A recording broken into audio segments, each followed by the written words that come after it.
We are back here with Front Office U Fridays, here with a special guest. Before we get to him, though, I am here with my co-host Clayton. Clayton, how's everything going today? Going great, Victor. Sunny and 75 in SoCal today, so can't ask for much more. And this is a super special guest for me. Kind of a full circle moment. He helped me out a lot in college, so excited to get into it. I'm excited as well. I know his weather over there is much hotter, so we can't say anything on our side. But with that being said, we're here with Justin Phillips. Justin, how's everything going today? It's going great. I really appreciate you guys having me on. I'm excited. Yeah, I'm excited too, man. We it's been a long time coming. I think it's something that we've had on the brainstorm ideas of getting you on for a while, and we just sometimes you get busy, right, in sports, and just curious on kind of what you're doing right now and how that's going so far. Yeah, no, I mean, I feel I'm just putting one foot in front of the other, like everyone else, just working. I got, two kids. They're growing up too fast, so I'm trying to stay, ahead of them and give them life advice and help them out. We're in the summertime now, so like you said, it's hot. We're trying to, be by the pool and just have as much fun as we can. Definitely important when it's so hot out there that you need to have some pool time. I know you were talking prior to this of just having the AC kind of blasting and sometimes going downstairs to feel a little bit more cool if needed Oh yeah. once you have the time to. And I'm sure we could talk about that for the whole podcast, but the podcast is about obviously helping others essentially find their way in the sports industry. And we also like to kind of go back to the beginning of roots, which is what kind of sports did you play when you were younger that really kind of drew you to the attention of, hey, sports could be potentially something I would be interested in? Yeah, no, that's a great question. I played everything growing up. I gave up on a lot of sports. Baseball, I could never. When the kids started throwing it, uh, I couldn't hit it. If it wasn't on the tee, I was like, this isn't for me. Um, so I played baseball a little bit. Really got into football. Played some basketball, more pickup. Never played um, for a team. I actually was too scared in middle school to try out. Got cut and just never. Or I got cut in middle school. Never tried out again, which is I don't have many regrets in my life. That's the one regret like I have. Like I should have just tried. And then I swam, but just always been around sports. Always enjoyed it, the competition, the camaraderie, the team building, meeting friends, all that stuff. I hopefully, in a next life, maybe you're able to go back there and try out again, hopefully in the future. Maybe, maybe it's, there's one day where you're able to coach coach your kids if you're not right now. And I mean, it's the sport. Hey, I think I got cut for my first team, and then from there, I like my ego went down where like I probably can't get any team, and I might as well just be on the C team, so at least I'm going to be on a team. And all that. Oh yeah, no, I'm still I'm super still involved. I coach my kids and everything they do. Even though kind of going back to how I couldn't hit the ball when the kids threw it, I coached my daughter in softball. I was watching a ton of YouTube videos. I mean, YouTube University is an absolute real thing, and trying to teach them, hey, how do you catch? How do you play the ball?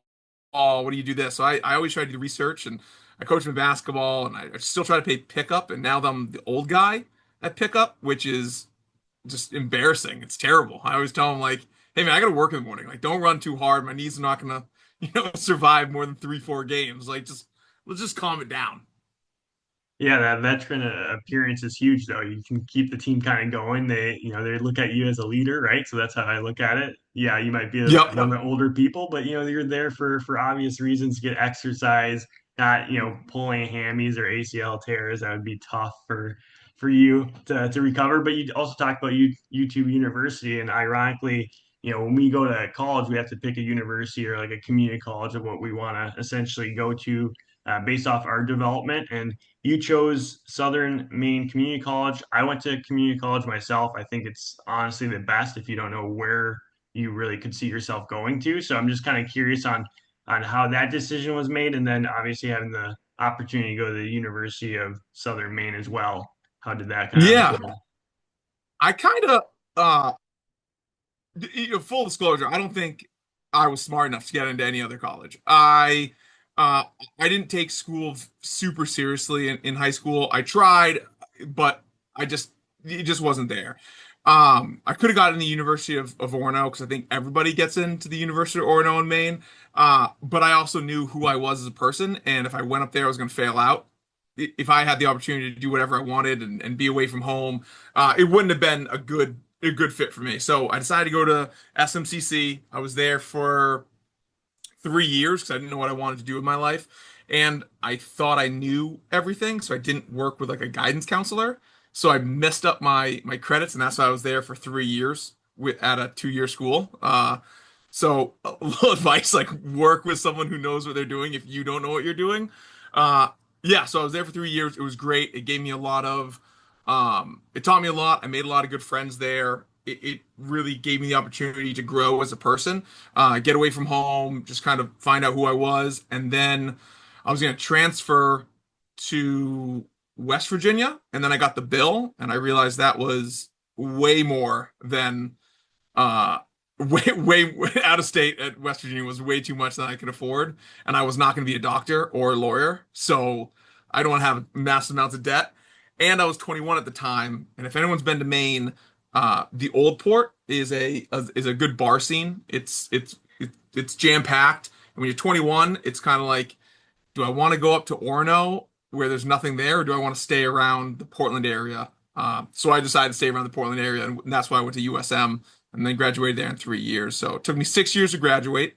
A lot of people are doctors or lawyers when it takes that long. I just had one bachelor's degree, but hey, I didn't want to grow up. I wanted to, stay a kid for as long as I could.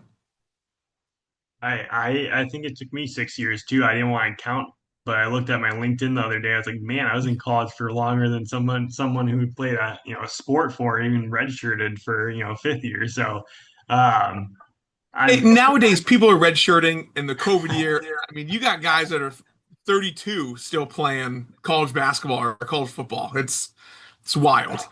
Yeah, well, the difference between them and us is they actually had the opportunity to. I was a fan, so I got to Yeah. pay for their NIL deal is how I look at it. I'm more investing in their career, which I think is cool too.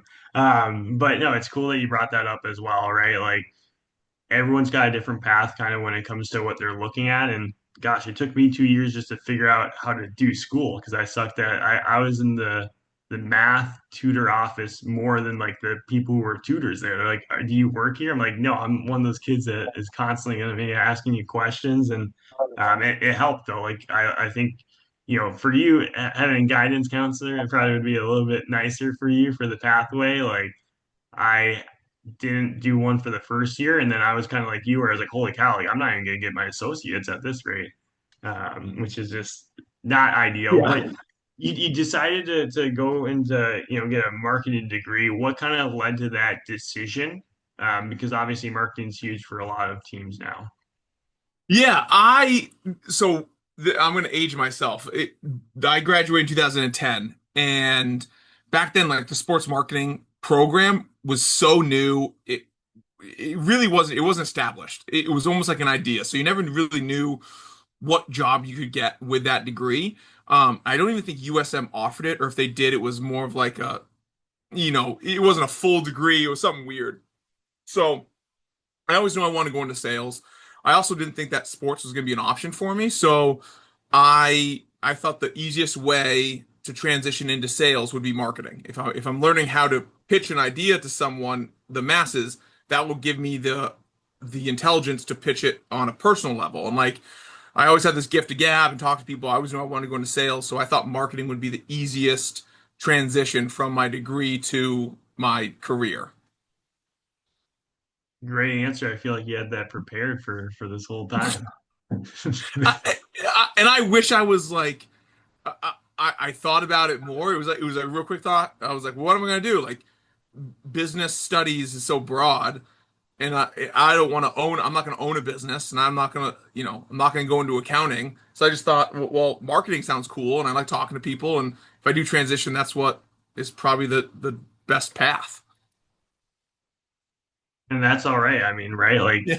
it.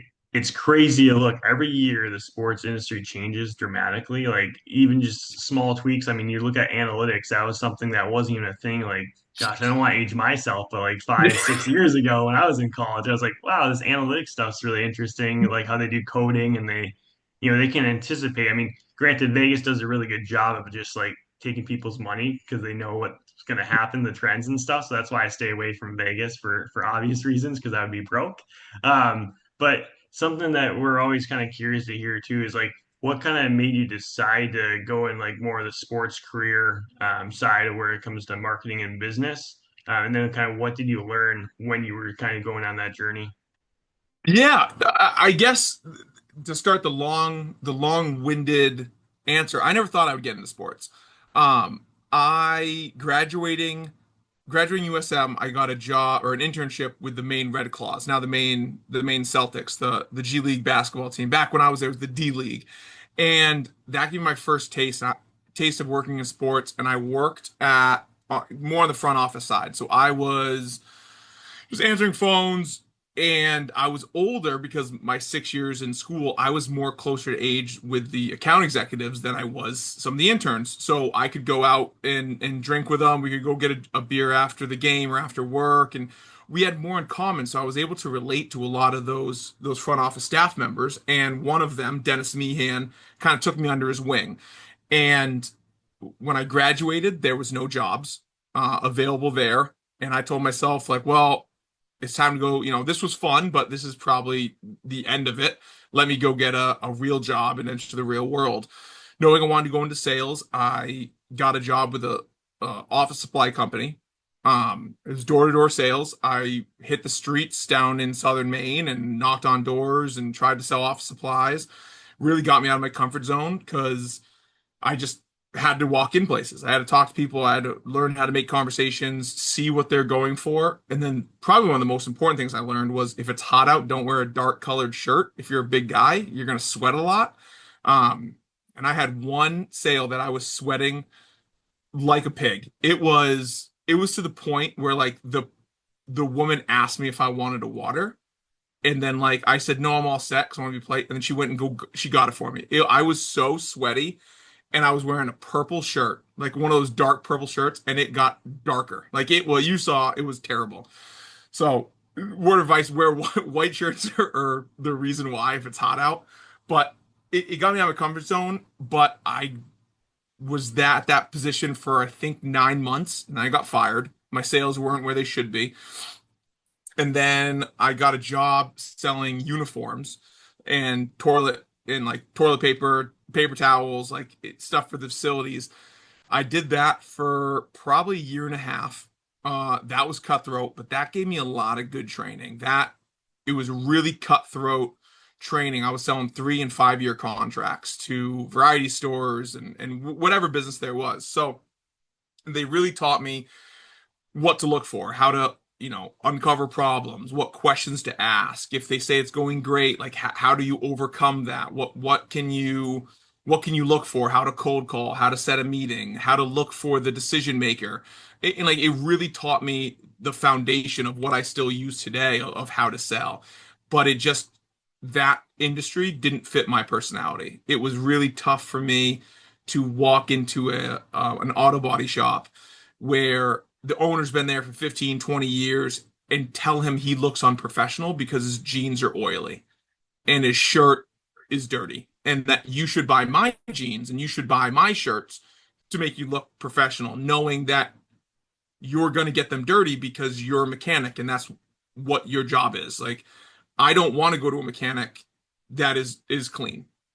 Like, that's not your job. I want you to be dirty and oily, knowing that you know what you're doing and you're in there. So I struggled with that, and then after a year and a half, I decided that it just wasn't working.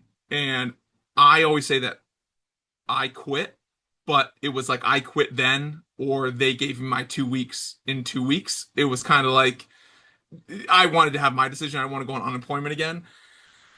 So I quit that, and then I got a job selling cell phones at the mall because I needed a paycheck. And I went in. I was there for 3 months, and I remember I was there for 6 months. I started, and this is where the long story of where it comes all together. Dennis Meehan, who was my mentor, by that time left the Red Claws and got a job with the Portland Sea Dogs. And we met, and he said he was probably in the job for like 2 months at the time. We met, grabbed a coffee. We always stayed in contact. We're always friends. And he said, I'm going to try to open a position, and I want it to be for you. And I think you should apply, but I won't be able to open it until September. So I just want, like, he laid the foundation of there might be an opportunity for me to get back into sports. And at that time, I didn't have great sales managers, so I was really looking for a support system of knowing if I go somewhere, I want to be supported and someone who's going to answer my questions and not make me feel stupid for asking and really support me and train me and tell me I'm doing a bad job when I am and really, give me the foundation to do better. So I sold cell phones for like 6 months. I didn't love it because for the first time in my life, when I made a sale selling cell phones, I didn't get an endorphin buzz. I didn't get a high from it. I don't know if you guys are like this, but when you sell something, you get a little, Tiger Woods fist pump and you're just excited for what's happening. And I just never felt that. I felt like it was not easy is not the right word, but they were coming to me. So I wasn't working for it. But being there, I had a great sales manager and he really, you know, pulled me aside and he gave me some really good advice that I still think about. And this is probably about 23 years ago. My sales manager at AT&T probably gave me one of the best advice that I've gotten. That he pulled me aside and blatantly just told me, he goes, "You're lazy." And I mean, he blatantly just dropped the bomb and goes, "You're lazy." And I kind of went back to him and said, I try to like defend myself. He goes, "No, I'm not talking lazy like you're sitting on the couch eating bonbons." And that was exact words. I'm not saying that. He goes, "What you are is that you rely on your personality too much and you rely on your gift of gab and you don't ask the questions that you need to ask." And he had this whole like these four, I think it was like 4 to 6 questions you should ask every interaction with a prospect. And asking is going to open these doors to upsell them more. Like, how do you access the internet was one of them. Do you have a tablet at home? What do you do for work? It was all based around trying to sell them a new iPad or get them into a better phone. And I didn't ask all those questions. And he blatantly called me out and goes, "You just rely on your personality too much and you're lazy." And he goes, "You get by, you do fine, but you could do way better if you structure yourself and you push yourself to do more." And so sometimes I even think about that more often than I probably should of being, I get out of meetings and I go, shit, I was a little lazy on that one. I didn't talk as much as I should have, or I mean, I didn't push on some questions I should have. Then I make the note and say, well, next time I have this meeting, I should have a better conversation and try to do more things. So very self-aware. But then, so I was there for about 6 months, and then Dennis called me in September, and I went to the Sea Dogs and I interviewed and got the job the last homestand of the 2013 season. Started that Monday afterwards, and was at the Sea Dogs for 9 years and just kind of brought everything I learned together. And I started out as just selling season tickets and group tickets. And that kind of transformed into just going more group tickets. And then it turned into a little bit of sponsorship. And then it turned into more sponsorship with a little bit of groups. And then I got rid of my groups and I just did all sponsorship. And then I kind of, you know, was really ahead of the sponsorships. And me and Dennis worked, hand in hand and worked with the other people of the team to try to help them and just be, coming up with ideas. And I had a lot of freedom, which was great, of creating new things and building partnerships, and just kind of did that for the last probably 4 or 5 years I was there. I was like mainly just doing just sponsorships, marketing and sponsorships for the dogs.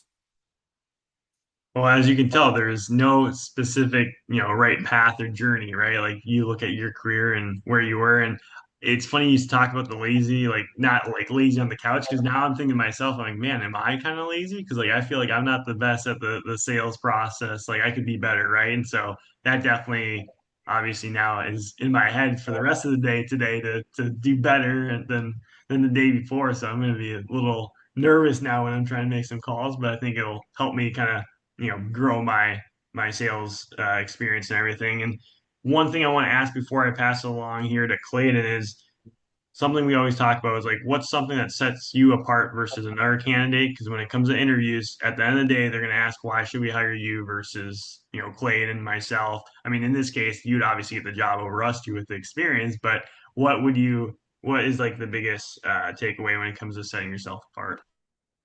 would say the things that set me apart is I believe in sales, everyone does something that they do better than anyone else, and there's stuff that you two do better than I ever did. I think my kind of superpower in sales is I'm persistent. I continue to reach out year after year, month after month, whatever it might be, until I get a no or I get a yes, and I'm very persistent. And I stay on top of things, and that's kind of the thing that I do. The other thing that I think I have is just my personality. I very rarely, if I have a bad day, you don't really see. I kind of put my best foot forward. I'm very energetic. I'm very loud.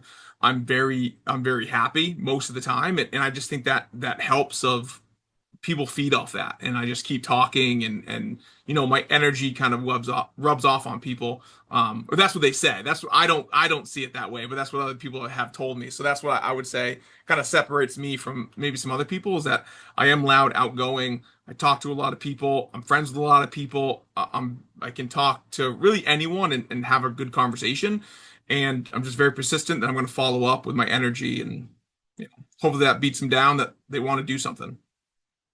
Persistency is huge, and I think a lot of people say they are, but how many people are actually doing it? I know something for me, it's still working on, right? Like that's it's a hard thing to grasp because you can say you're really good at emailing and phones, but like if you don't respond to someone in a day just because you're like, oh, I don't need to get back to you, like how persistent are you for that person or that client?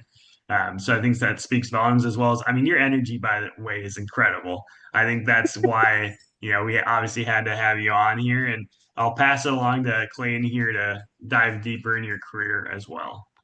Yeah, absolutely.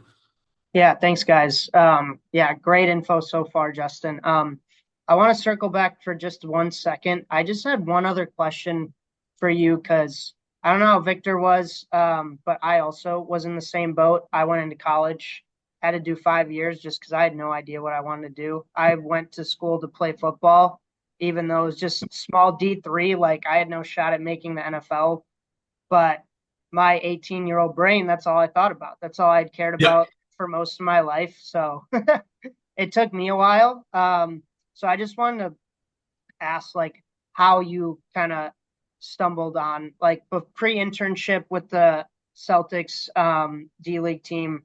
Like how did you decide like, oh yeah, like sports marketing, this is sick, especially as it was such a new thing back then. Yeah, I love I've always loved basketball. Basketball has always been something I really enjoy, and I can really watch any game, and I'm one of those losers that has the NBA League Pass, and watches the crappy teams because there's a player that I want to watch. I remember my friends gave me crap. I was watching Spurs Atlanta one night, Spurs Hawks. He's like, "What the hell are you doing?" I was like, "I don't know, man. Wemby's kind of cool, and I like Steven Castles. Like, maybe they got something here." But I just always enjoyed, and when I heard that a basketball team was coming to Maine, and I think Maine is really special, where especially in Portland, like we know, kind of similar to what you said, like you went to play D3, you weren't making, you knew you were making the NFL, but that's what you thought about. You just loved football, you want to play. I think Maine is similar to that. We know we don't have the capacity to get one of the major four sports teams. Like we know the NFL team, NBA, NHL, like nothing's none of the core four are going to come to Maine. So we love the minor league sports. So when a basketball team was coming, I was just so I just remember being very nervous and applying for that, and really spending time on my cover letter, and really like stressing out about it because I really wanted to happen. I really wanted to be involved and just see what the back end of sports looked like, and I never knew what it would be. I didn't. You don't see. I think the normal person who's not in sports sees even the minor league sports teams as these massive businesses when they're just a small business. It's you're wearing a lot of hats, you're doing a lot of different things. They're just a small business. I mean, they might only have 15 full-time employees. So it's seeing how you can hit all these aspects of business from the sports world was amazing to me. So I really wanted that opportunity. I remember I was really nervous. I just thought it was going to be really fun and exciting. Very cool. Yeah, thanks for sharing that. Because yeah, the way I figured it out was I did talk to a guidance counselor, so I also thought that was pretty funny.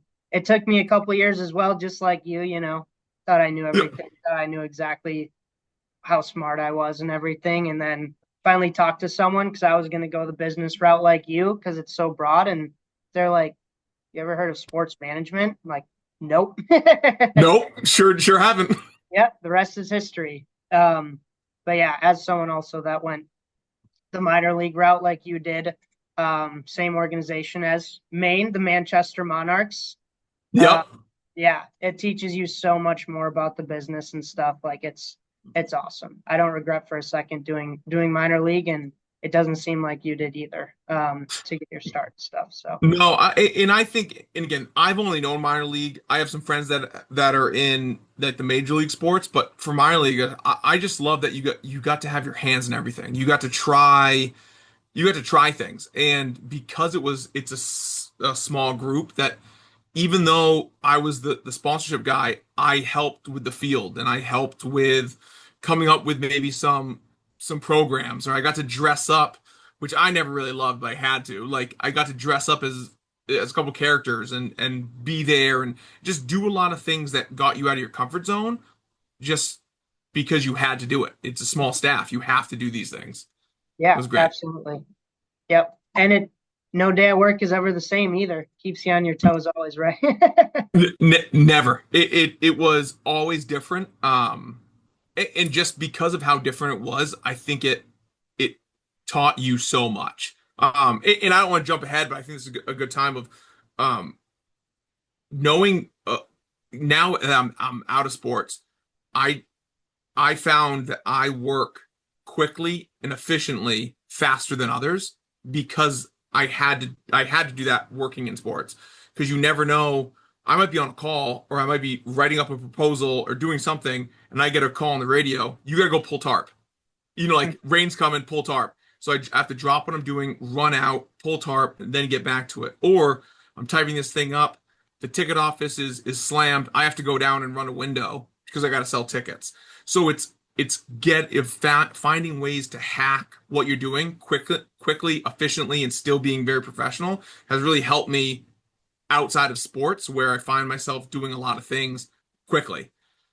Yeah, absolutely. And that's a great segue too, because I also want to talk to you about like your decision to get out of sports. Like, I guess what led to that, and then on top of that, if you have anything else, like that's great. But if you have anything else as well, like how sports impacted like your ability to do your job now outside of it. Yeah, yeah, great question.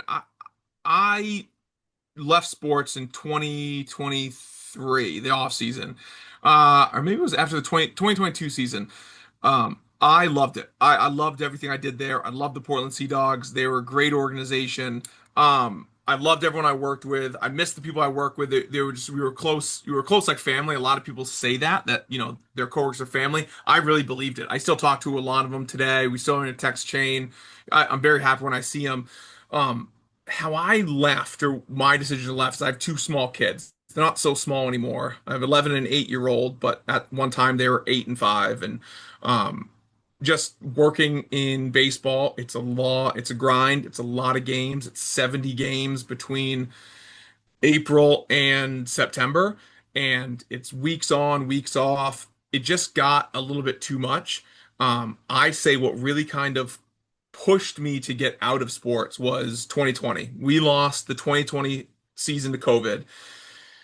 I it's very lucky that I was still employed. I got to keep my job, but I worked from home that summer, and I watched the kids because my fiance she's in the medical field. She had to go into the office. She was working in like COVID tents and she physically had to be there. And I didn't. So I got to stay home with the kids. I got to have a summer with them, which was my first summer in their lives that I had off. Because my first summer with the Sea Dogs, my son was born. So I've never known a summer with kids. So being home for 2020, it was awesome. I loved it. I felt like I got really close with them. I liked being their caretaker. I liked helping them out, and doing the day-to-day things. And then I went back to work in 2021 in the season. I said, well, this sucks. I'm here 6 out of 7 days every other week, and we'd be there from 8:45 in the morning, and I'd leave when the game ended. So sometimes it was 9:30, sometimes it was 10, but it was always after bedtime. So in game weeks, I only had a small amount of time that I had with my kids. It was only about an hour in the morning. I'd get them breakfast. I'd be out the door at the office. And that really um, it really burned me out. I was missing things. They now were at the age where they were realizing that dad was gone during the summer. And it was a lot of pressure on my fiance. And she never told me, hey, it's time for you to go. But I could tell it was weighing on her. It was putting a lot of, weight on her shoulders. She was basically a single parent in the summer. And it was just time for me to kind of put my family first and transition out of sports into a 9 to 5 job. I always said if the Sea Dogs were like the Cubs before they put lights in the stadium and they just played all day games, I never would have left. It would have been great. If that job was 9 to 5, I'd be there forever. But it wasn't, and I had to move on. So it took me a little bit to get out of sports because again, because of my two failures before getting into sports, I had it in my head that I wasn't good at sales, that I only could sell sports, that I found my niche. This is who I was. Mhm. Whatever my pitch was, however I did it, this is what I was good at. So I looked for sports jobs, remote sports jobs, very heavily in 22, and I was losing out to bigger market people that worked in for the NFL that then had a remote job and sold sponsorship. And I feel like I got pretty close to a couple, but I just kept getting beat out because they didn't believe that a kid from Maine could sell nationally, which I don't blame them. It is what it is. And so I had to get a job outside of sports. So I took a job selling payroll, which I had no idea what I was doing. But they took a risk on me and I took a risk on them. And I've been there for 3 years and understood it and realized what I learned selling sports, it's the same selling payroll. I've always preached it, but really to know that sales is sales. It's you build the foundation and then the house might change because you might put room. If sales is a house, the foundation is the same. You might change the rooms around a little bit because of the product, but at the end of the day, it all starts the same. It all starts with a cold call. It all starts with building rapport, overcoming objections, finding pain, offering solutions, closing. Like no matter what you sell, that's the blueprint. And it was, but for a while I just didn't know if I could sell outside of sports and found out I can, and it's great. Awesome. I mean, yeah, thanks for sharing that. I mean, being open and honest like that of just kind of figuring out what's truly important, Like I think that's a lot of like young people like Victor and I, he's about to get married soon here, but like younger kids that don't have, wife, kids, like all that stuff. Like it's easy to look elsewhere and be in sports and work the long hours, but to, get a taste of the good life and figure out that like, hey, my family's the most important thing. Like can't really can't blame you for that. Can't blame anyone for that. But yeah, reason I wanted to talk about that is I feel like it's a pretty big topic nowadays of like being in sports versus getting out and doing the 9 to 5 more so of like, but yeah, for the insight you gave, it seemed my takeaway from that is just like you got to figure out what's important. And like, Yeah, it absolutely. And I would say too, like it was one of the hard decisions I came to. When I gave my 2 weeks to my boss, I cried like a baby. I bawled out. It was to tell Dennis that I was leaving. I remember I got him out of the office and we're still wearing masks and I didn't have glass at the time.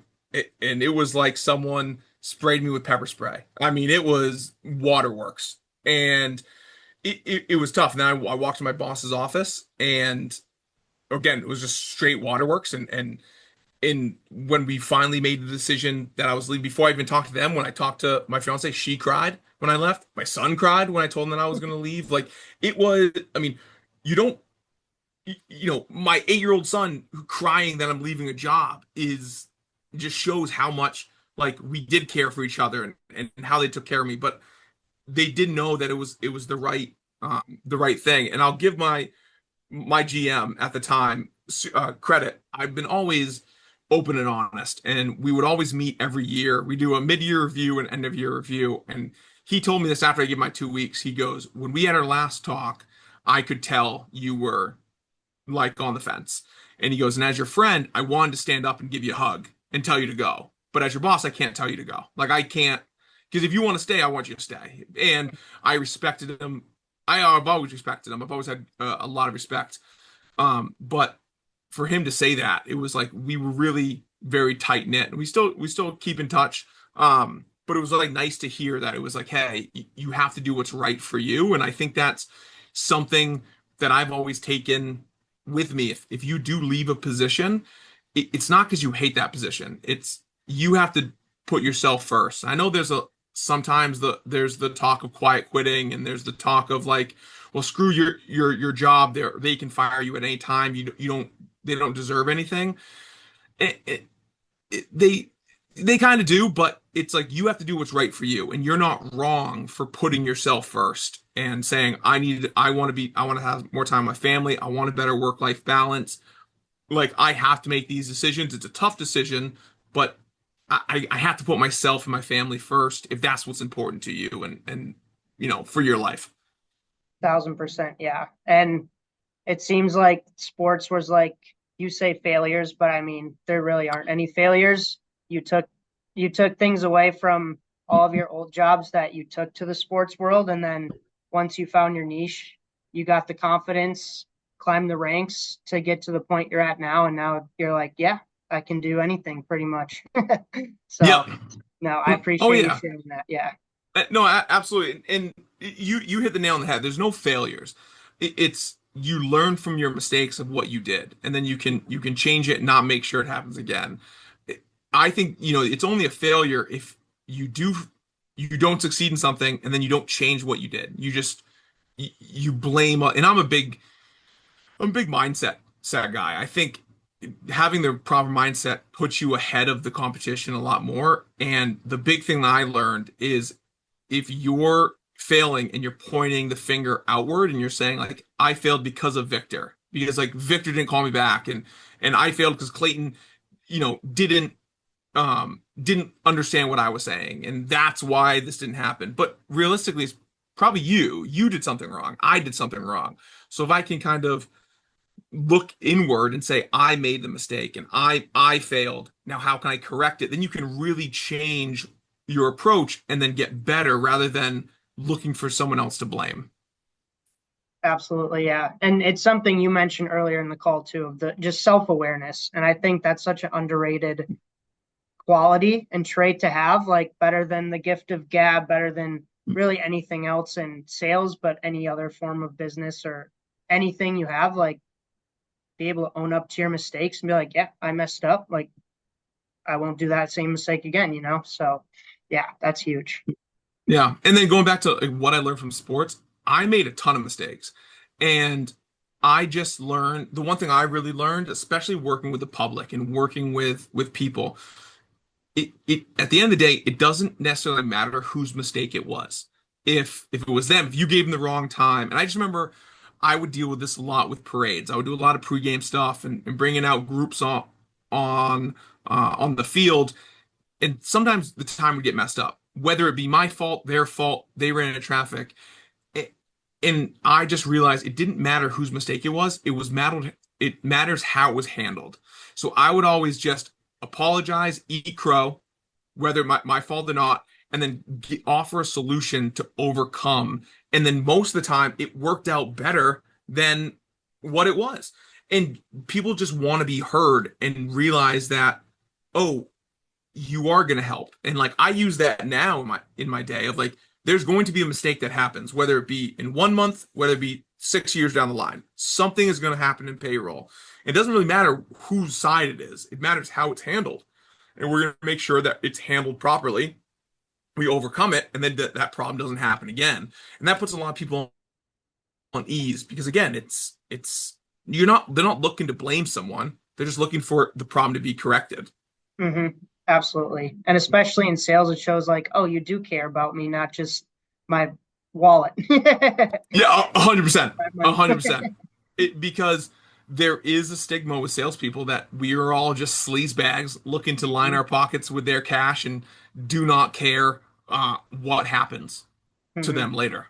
Yeah, Yeah. exactly. And I mean, if we all were sleaze bags, we wouldn't have this podcast trying to help people. And my next topic I want to move on to as well, like your podcast that you had for a lot of years, like I know for a fact it helped Victor and I. Part of the reason we were so ecstatic to have you on the podcast for us now was that it was one of my favorites back in college. Just your energy, your openness, your honesty, like and transparency was just so huge.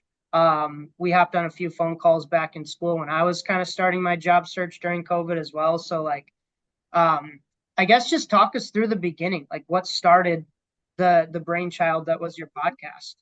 Yeah, no, it's kind of a blur because I think back on it and I kind of kick myself for letting it die, but I'll get into that.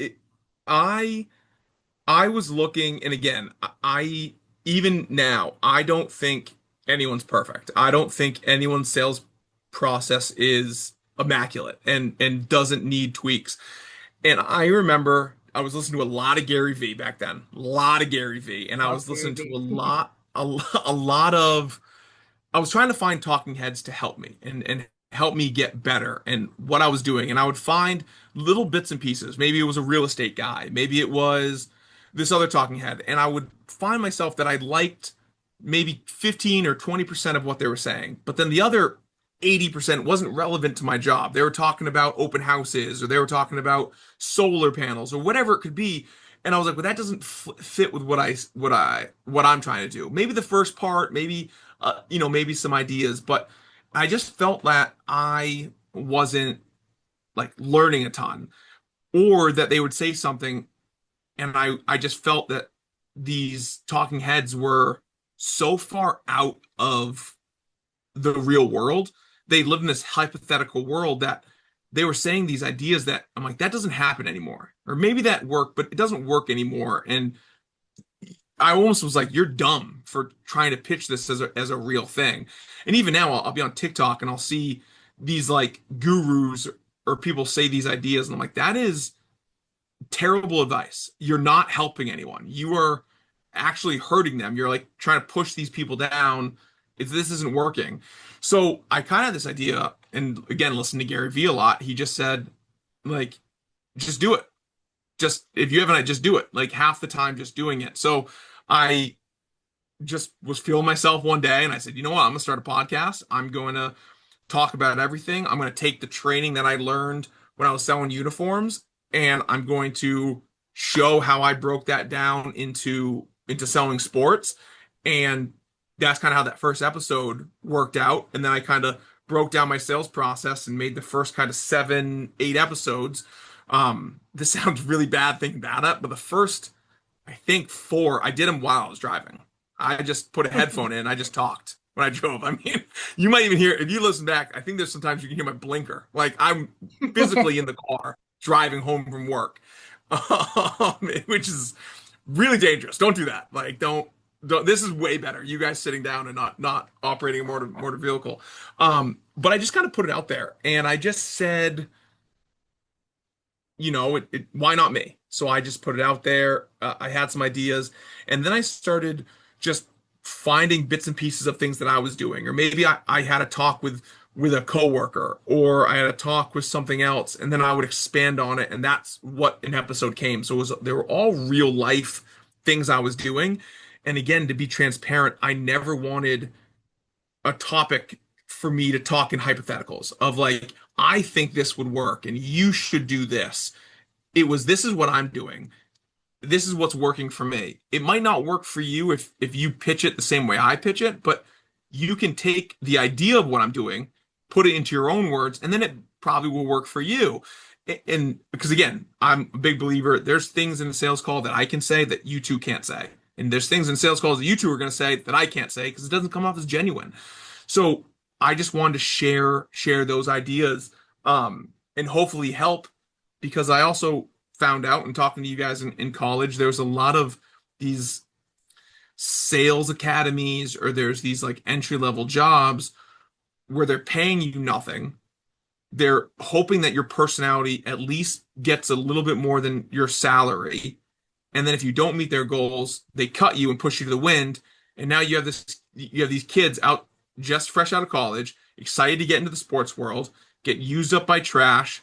They get kicked out because they have a terrible sales manager or terrible guidance, and now they don't know what to do. Their confidence is broken. They go, sales isn't for me. And then they leave. I mean, when I got fired from my first job, the GM told me, he goes, I don't think sales is for you. And he goes, just maybe a different career. Maybe you like do a different career. And I remember holding on to that hatred for him for so long.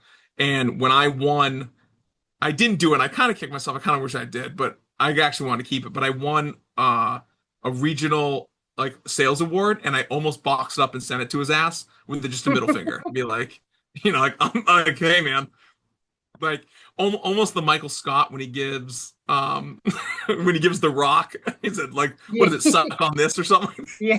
Like, don't be like, I wanted to do that, but with a real award. But I was like, actually, I kind of like it. I kind of want to keep it. But I said if I ever get a second one, he gets it. But so I wanted to help out people, and that's what the whole podcast started as, of like, I want to help share ideas. Hopefully people can hear it. It was all kind of word of mouth of how people found it. I try to do this and that, and yeah, turn it into something great. you know, I was very floored with the amount of people that listened to it, and people that reached out, and people I talked to, and everything. That's awesome. Yeah. And hey, even hatred can sometimes be a feel, you hung on Oh to yeah. that, and then now 15 years later, you're winning sales awards and stuff. Like, you made a great career out of sales so far, and it's only the beginning kind of thing. So Oh yeah. Oh we yeah. also we also definitely appreciate your approach, and like, hey, I just want to be open and honest and just try and help people out the good old fashioned way of kindness. And like, this is what works for me. Not sure if it's for you, but even if you can take a couple tidbits. So Yeah, that was my whole goal, was if a listener could pull away one bit, and I think I'm a big believer in this too, of even when you hear these like these speakers, like you should be able to walk away with one point, one thing to go back and try, or one thing that makes you go, huh, either yes, I'm already doing that, I'm doing it right, I'm doing it a different way, and I think my way works better, or like, huh, maybe, that sounds stupid, but like having one point that someone can bring away and try, that was always my goal of every episode, of have one thing someone can pull away, so it's not just me talking in hypotheticals, but like, hey, this is what worked for me. Maybe it works for you. Maybe if you switch it into your own vocabulary and your own way, maybe it can lead you to more meetings, and then maybe it can lead you to more sales, and maybe it can lead you to more renewals, or whatever it might be. But just kind of building it that way. totally. Yeah, absolutely. Thanks for sharing all that. I know Victor and I, that's kind of what kind of started ours too, is like, just do it. Like, we want to help people, and if we help one person get a job or one person do one thing, then I mean, we did our job, kind of thing. So absolutely. But yeah, with that, wanna kind of wrap things up. But before we do, just to get to know you a little more on the personal side, we'll do our Flash Friday questions. I have one big one. I know we were talking before, and you said it here too. You're a huge Celtics and basketball guy. What is your favorite Boston Celtics memory? I know there's a lot.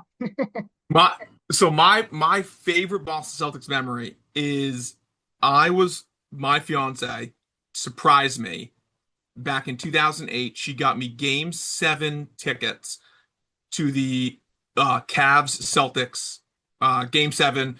It wasn't the Eastern Conference Finals. It was the round before, but that was the game where, and my all-time favorite basketball player, and he's not the all-time best, but my favorite is Paul Pierce. I love Paul Pierce. I think Paul Pierce is he doesn't get his flowers. He's my favorite basketball player. He's what made me love basketball. He's why I try to pull up from the foul line every time I play, like that short little corner, corner of the free throw line. He dropped 41 and LeBron dropped 45, and they were going back and forth, and it was over. It was the craziest game I've been to. We were nosebleeds. I mean, 4 rows from the top of the Garden, and it was beautiful. It was the best game I've ever been to in my life. Eddie House sprinted down, like I remember it like it's clear of day. It was a close game, and Eddie House almost got this steal, sprinted down, jumped on the ball. Boston Celtics, they got it, they pulled away, and it was just my favorite game of all time. That was my best memory. I was actually at the 2013 Game 7 of the World Series with the Red Sox, and that Game 7 of the Celtics game is better to me than seeing Boston win it. And people say I'm crazy, but I'm just a massive Celtics fan, and that was amazing for my time. That was my favorite Celtics moment. Oh, that's awesome. And you had it right off the bat too. So like you didn't even have to think about it. You just like, yep, clear cut. That's my favorite. So I love that. That's my favorite. And I remember she's surprised. She goes, "We're going to the game." And I was like, "What game?" She goes, I go, "No, we're not. No, we're not. No." It was a Saturday. We drove down. I don't even think I was so excited. And this was, 2008. So I was 21. I think I had one beer because I said, I am not leaving my seat to go to the bathroom at all. I don't want to eat. I lost my voice during the intros. Like I was on almost the verge of tear. Like it was awesome. And they won. It was great. It was, the best game I've ever been to in my life.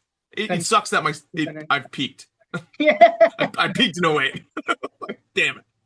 Hey, that's all right. Some people never get to experience something that magical. So Yeah. absolutely. Awesome. Well, I'll pass it to Victor for his question or two, and then we'll get this all wrapped up. Yeah, we got about under 3 minutes here, but I'll try to be as quick as possible. Clayton also kind of took mine away, but I'm going to put you back into where you had regrets of not performing or not performing, but trying out when you were younger. If you were to go back and say it's a tie game, it's Game 7 of the final NBA Finals, you're on Boston. Or first of all, where would you want to shoot the ball for the game winner? And then the other one is if you could have one person next to you passing you the ball, who would it be and why? That's a great question. I would say, and I'm not a great basketball player, but my shot is the transition three. That's my shot. I pull up deep. Everyone gets mad about it. I hit it probably 20% of the time, but when it goes in, it's great. So the shot that I would go through would be a transition pull up three from NBA range. I mean, it makes everyone mad, but I love that shot. In men's league, I shoot it and the bench yells at me, and my brother goes, "That's his shot." I go, "Yeah, it is." Like I'm gonna do it again. So that would be the shot I would want for the game winner, a pull-up transition three. If I could get, he's not a Celtic, but if I could get Jason Williams to throw me the elbow pass for me to get 2 dribbles, I'm taking away his assists because I'm getting at least 3 dribbles. But if I pull up, that's what I want for the game winner. And I mean, bury me that afternoon. I'm fine. We're good. Hey, even if it's your only points of the whole game, like that's your chance, man, to shine and everything. That's it. 3 and done, and then be good. Put me in for the game winner. That's it. Great answer there, as you can imagine. I'm always curious to see who's gonna, who you're gonna pick and who other people pick. This question, people hate me because I've been asking pretty much every time, every guest, but it is huge. it's an NIL deal. So if you could get NIL deal with any team or not any team, we'll take sports off the table. With any product or anything, what product would it be? Uh, and then why, as well as what would you like to have as a benefit for that? That's a great question, and people that are mad about that question should reevaluate their life because that is a phenomenal, up to date question. I gotta say, it would have to be. That's a great. I mean, it would have to be a coffee company. The amount of coffee I drink, would just be not Dunkin'. No hate to no hate to Dunkin' or Starbucks. I take the Dunkin' money actually, but it would be free coffee. Because I drink a lot of hot coffee, iced coffee, everything. I'm a big coffee guy. I'm more of a gas station coffee fan. So maybe like a gas station I could get an NIL with that just gives me as many coffees as I need. That would be the NIL that I would want. That sounds like a pretty good gig. You just got to make sure the coffee is good because if you go to a gas station and it's not good, then I mean, my dad's a huge component of that. He'll go in there and you're like, oh, this coffee's terrible. I'm never coming here again. And the next, he goes to that one in a different state. He's like, oh, it's much better. I'm like, yeah, because they changed their supply, I'm sure. Which is just great that you brought that up. And yeah, I think NIL deals are huge. And I think it's also important to kind of see what you value. So for you, you value coffee. So whoever drinks coffee, which I'm pretty sure a lot of people do, can easily connect with you because they have at least something in common, right? Oh yeah. I run off caffeine. I probably have a caffeine problem, but I enjoy coffee. I don't think there's a better feeling in the world than after a night's sleep, not even a good night's sleep, and you brew a pot of coffee and you come downstairs and you can smell it, and that first sip is just magical. I mean, I look forward to it in the morning, just a nice cup of coffee to relax, and it's just, it's perfect. So, yeah, give me free coffee for life. I'm saving a ton of money. Yeah, it'd be awesome. Financially, it's perfect for you as well as it's great. So like a double whammy there. So I'm sure people would be jealous. And yeah, my fiance, she has coffee every morning. It kind of triggers me just because like I don't drink coffee at all. So it's like I see it You don't every drink coffee at morning. all. No, I don't. I'm a non-coffee drinker, which I'm very rare, very rare. I think I might be one of the few in Washington, considering we are basically huge into coffee. But I like to be Yep. different. That's something that sets Hey, me apart. That's how I got the job. yeah, So yeah. Hey, it sets you apart. And congratulations on you're getting married soon. yeah, So yeah. In about a month and a couple of days, so it'll be an exciting time. Obviously, the wife's always right. That's the best advice I've gotten. So I'm gonna. 100%. Yeah, so you already know. So before we wrap up here, though, what's one way our listeners can kind of reach out to you for their conversation, as well as what's some pieces of advice, last pieces of advice that you'd recommend for students who, like you said, might be in a kind of a tough situation trying to navigate either back into the sports or just getting in sports in general.